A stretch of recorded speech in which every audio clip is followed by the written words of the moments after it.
Magandang umaga mga kamami. Ngayon linggo, oras ng paglalaba.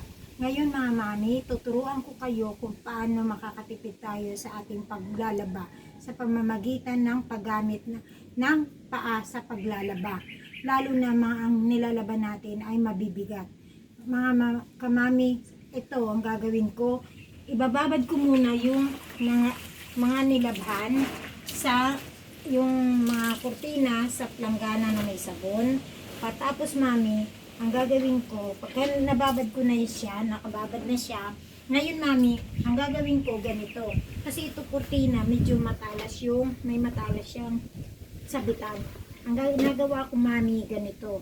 Itatago nyo lang siyang ganyan, parang nagwa-washing machine din kayo. Ganyan, itatago nyo lang siya. Patapos mami, pag ganun. Pag nilaban nyo yan mami, siyempre, linisin mo yung sahig na paglalaban mo, yung simento. Binaras ko na yan kanina bago ako mag-umpisa. Ngayon, ito mami, sa pamamagitan ng paa ko, maglalaba tayo ng ganyan. Gaganyan lang natin siya. Para rin nasa washing machine siya mami. Ganyan. Pagkatapos mami, pag natapos natin ito laba, ganyan, laba-laba, ganito lang siya. Diba sa loob ng washing machine, ganito din mami ang ginagawa ng washing machine. Yan. Ingat lang mami, kasi medyo madulas kasi masabon siya. Yan. Ganito ang ginagawa ko siya. Maliban pa mami sa makukuha mo, exercise to.